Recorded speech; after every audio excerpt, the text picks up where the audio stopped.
लो भाई, ये 6 है तो इसका शतक है, लाड लेगा। 14 साल 23 दिन में अपना शतक ठोक दिया है, बता दिया है। 35 गेंद में 100 कर दिया है काम। 35 वैभव सूर्यवंशी। कोच राहुल द्रविड़ ने ताड़ी मार के बताया है।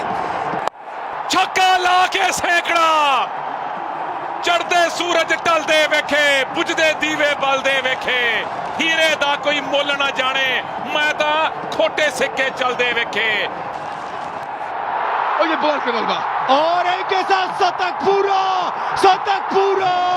तार बल्ला कदम खा जाला, तार बल्ला के चमक से इस सब के शर्मा जाला।